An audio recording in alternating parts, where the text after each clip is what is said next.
नमस्कार शेतकरी मित्रांनो, कृषी कल्याण युट्यूब चॅनल मध्ये सर्व शेतकरी बांधवांचं हार्दिक स्वागत आहे। सर्व शेतकरी बांधवांना एकच विनंती आहे, या साइडला दिसत असलेल्या काळ्या बटनावरती क्लिक करा, जेणेकरून तुम्ही आम्हाला सबस्क्राइब कराल। आणि तुम्ही जर आम्हाला सबस्क्राइब केलं तर शेती संबंधित असेच नवनवीन व्हिडिओ तुम्हाला आमच्या सर्वप्रथम पाहायला भेटतील। तर शेतकरी मित्रांनो, चला तर व्हिडिओला सुरुवात करूया। तर शेतकरी मित्रांनो, आपण या व्हिडिओच्या माध्यमातून कर्जमाफी संदर्भात एक महत्त्वाचा असा अपडेट घेण्याचा प्रयत्न करणार आहोत, कारण की येणाऱ्या काही दिवसांमध्ये राज्य मंत्रिमंडळाची महत्त्वाची मंत्रिमंडळाची एक बैठक आहे आणि याच मंत्रिमंडळ बैठकीच्या माध्यमातून शेतकरी कर्जमाफीचा निर्णय लावू शकतो का, याचबरोबर जर कर्जमाफीचा निर्णय येणाऱ्या मंत्रिमंडळ बैठकीच्या माध्यमातून लागला तर कर्जमाफी संदर्भात सरकार कोणकोणते निर्णय घेऊ शकतं, कोणत्या शेतकऱ्यांची कर्जमाफी होऊ शकते, कोणत्या शेतकऱ्यांची कर्जमाफी होऊ शकत नाही, याचबरोबर खरंच या मंत्रिमंडळ बैठकीच्या माध्यमातून सरकार कर्जमाफीचा निर्णय घेणार का किंवा कर्जमाफीच्या विषयावर बोलणार का, या संदर्भात संपूर्ण आढावा आपण या व्हिडिओच्या माध्यमातून घेण्याचा प्रयत्न करणार आहोत।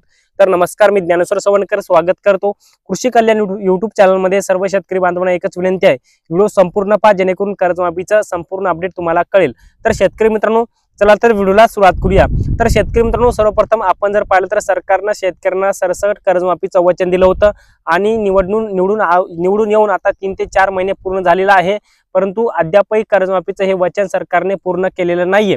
परंतु आपण जर पाहिलं तर येणाऱ्या काही दिवसांमध्ये राज्य मंत्रिमंडळाची बैठक आहे, म्हणजेच मंत्रिमंडळ बैठक आहे। मग या मंत्रिमंडळ बैठकीच्या माध्यमातून सरकार कर्जमाफीचा निर्णय घेणार का, याकडे शेतकऱ्यांचं मोठ्या प्रमाणामध्ये लक्ष लागलेलं आहे। तर शेतकरी मित्रांनो, आपण या अंतर्गत आपण जर बघण्याचा प्रयत्न केला तर सध्या आपण जर पाहिलं जुन्या कर्जमाफी योजना म्हणजे महात्मा ज्योतिराव फुले शेतकरी कर्जमाफी योजना असेल, छत्रपती शिवाजी महाराज कर्जमाफी योजना असेल, या दोन्ही कर्जमाफी योजनेअंतर्गत या दोन्ही कर्जमाफी योजनेअंतर्गत पात्र असलेल्या परंतु लाभ न मिळालेल्या शेतकऱ्यांचं काय होणार, कारण की हेही शेतकरी खाली कमेंट्स बॉक्स मध्ये आम्हाला प्रश्न विचारत आहेत। परंतु मित्रांनो, आपण जर पाहायला गेलं तर शेतकरी कर्जमाफीवरून मोठ्या प्रमाणामध्ये शेतकरी नेते विविध आक्रमक होताना आपण पाहायला दिसत आहे। परंतु आता या अर्थसंकल्पीय अधिवेशन जे मागे जे झालं, या अर्थसंकल्पीय अधिवेशनामध्ये शेतकरी कर्जमाफी संदर्भात तरतूद सरकारने करायला पाहिजे होती, परंतु ती केली नाही असं आता। परंतु येणारा मंत्रिमंडळ बैठक काही दिवसातच होणार आहे आणि या मंत्रिमंडळ बैठकी अंतर्गत जर कर्जमाफीचा निर्णय झाला तर तुम्हाला 100% सांगतो की मोठ्या प्रमाणामध्ये हे सरकार कर्जमाफीचा नियम लावणार आहे, अटी लावणार आहे, भरपूर शेतकरी याच्यामध्ये पात्र करणार आहे आणि फक्त 2019 ते 2025 याच कालखंडातल्या शेतकऱ्यांचं कर्जमाफ होईल असं मी तुम्हाला सांगतो, कारण की एवढं बी सरकार शेतकऱ्यांना अटी लावणार आहे की सांगताच सोय नाही। त्याच्यामुळे कर्जमाफी तर करेल सरकार, परंतु अटी मोठ्या प्रमाणामध्ये लावून शेतकऱ्यांना मोठ्या प्रमाणामध्ये वगळण्याचा घाट हा सरकारचा आहे।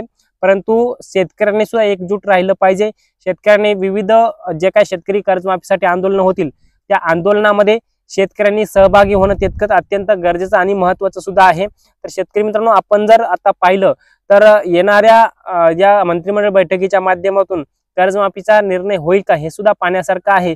परंतु सध्या जे काही परिस्थिती आहे कर्जमाफी संदर्भातली, विविध जिल्ह्यामध्ये विविध आमदारांना प्रश्न विचारत आहेत, विविध शेतकरी नेते असतील, शेतकरी पुत्र असेल, कर्जमाफीवरून मोठं वादंग निर्माण झालेला आहे आणि याच पार्श्वभूमीवर येणाऱ्या मंत्रिमंडळ बैठकीच्या माध्यमातून कर्जमाफीचा निर्णय होऊ शकतो, परंतु अद्यापर्यंत या मंत्रिमंडळ बैठकीच्या माध्यमातून कर्जमाफीचा निर्णय होईल का नाही होणार असं कुठलेच आमदार खासदार बोलत नाहीत। परंतु या मंत्रिमंडळ बैठकीच्या माध्यमातून आशा आहे आपल्याला आणि निर्णय होण्याची शक्यता आहे, परंतु यावरती कुणी सध्या बोललेलं नाहीये आणि कुठलंही अधिकृत असं अपडेट नाही, हे मी तुम्हाला या व्हिडिओच्या माध्यमातून स्पष्टपणे सांगतो। परंतु ज्या अर्थी आपण जर पाहिलं तर सरकार म्हणलं होतं की सरसकट कर्जमाफी शेतकऱ्यांना देणार, परंतु दुसऱ्या दिशेने असंही बोललं जातं की शेतकऱ्यांना 3 लाखांपर्यंत सरसकट कर्जमाफी होणार।